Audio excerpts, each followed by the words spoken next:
Hotep, cher Kamit. Aujourd'hui, je vais te parler d'un sujet décisif, souvent sous-estimé, mais qui influence toute une vie. L'importance du choix de ton ou ta partenaire. Il existe un vieux dicton, simple et puissant, qui dit ceci. Mieux vaut marcher seul que d'être mal accompagné. Un autre dit, dis-moi avec qui tu marches, je te dirai jusqu'où tu iras. Ces paroles ne sont pas morales, elles sont énergétiques. Elles décrivent une loi profonde de la vie. L'accompagnement façonne la trajectoire. Je connais beaucoup de personnes sincères dans leur démarche spirituelle, des femmes et des hommes qui méditent, qui travaillent sur eux-mêmes, qui cherchent à purifier leur énergie, à s'élever, à comprendre le sens de leur existence. Et pourtant, malgré leurs efforts, ils restent bloqués, freinés, comme retenus par une force invisible. Dans la majorité des cas, ce frein n'est ni un sort, ni une malchance, ni un manque de discipline. C'est le choix du partenaire. Il faut comprendre une chose essentielle. Le chemin spirituel n'est pas une activité isolée, c'est un mode de vie. Il touche tes pensées, tes émotions, ton rythme, tes valeurs, tes pratiques, tes silences. Si la personne qui partage ton quotidien ne comprend pas, n'accepte pas ou méprise cette démarche, elle deviendra tôt ou tard un obstacle. Pas forcément par méchanceté, souvent par ignorance, par peur, par conditionnement. Le spirituel médite, le spirituel observe, le spirituel travaille avec des rituels, des symboles, des cycles, des temps de retrait, des purifications. Si ta compagne ou ton compagnon considère ces pratiques comme diaboliques, dangereuses ou absurdes, il ou elle va inconsciemment te mettre des bâtons dans les roues. Pas parce qu'il veut te détruire, mais parce qu'il est en désaccord intérieur avec ce que tu deviens. Imagine une personne profondément religieuse, au sens dogmatique du terme, qui vit dans une vision très stricte du bien et du mal, avec des interdits rigides. Si toi, tu avances vers une spiritualité consciente, libre, expérimentale, il y aura un conflit. Au début, il sera discret, des remarques, des silences, des soupirs, des regards. Puis il deviendra plus clair, critique, peur projetée, culpabilisation. Et à la longue, ce conflit use. Il te force à te cacher, à réduire ta pratique, à t'auto-censurer. Et ce qui est caché ne peut pas grandir.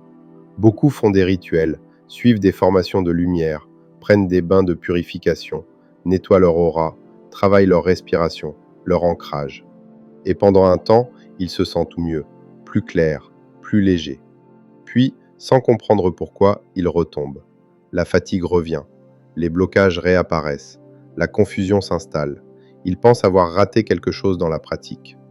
En réalité, ils oublient un facteur déterminant, l'énergie du partenaire. La relation intime est l'un des échanges énergétiques les plus puissants qui existent. Quand tu te purifies, tu nettoies ton champ. Mais si tu partages ton intimité avec une personne dont l'aura est chargée de peur, de jugement, de colère ou de rejet de ta voix, cette énergie repollue ce que tu viens de nettoyer. Ce n'est pas un reproche, c'est un mécanisme.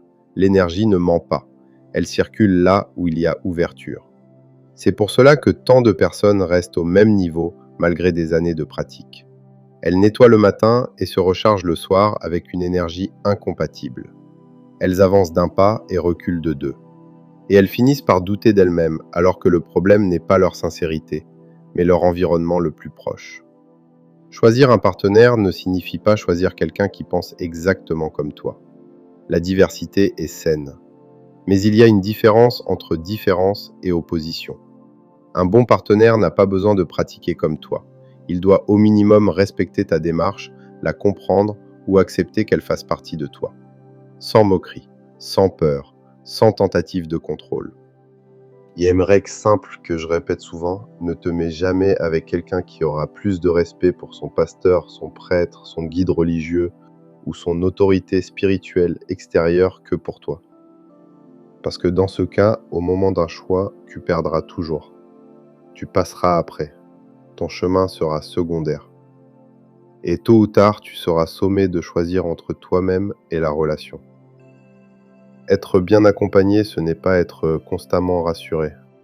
C'est être soutenu dans son évolution. C'est avoir quelqu'un qui, même s'il ne comprend pas tout, reconnaît la sincérité de ta quête. Quelqu'un qui ne te demande pas d'être plus petit pour le rassurer. Quelqu'un qui ne te fait pas porter la responsabilité de ses peurs. À l'inverse, être mal accompagné te force à te diviser. Tu deviens une personne à l'extérieur et une autre à l'intérieur. Tu pratiques en cachette. Tu t'expliques sans cesse. Tu t'excuses d'exister.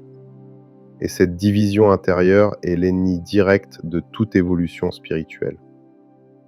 Le spirituel demande cohérence, pas dissimulation. Il faut aussi parler de la solitude. Beaucoup ont peur d'être seuls. Ils préfèrent une relation qui freine plutôt qu'une solitude qui libère.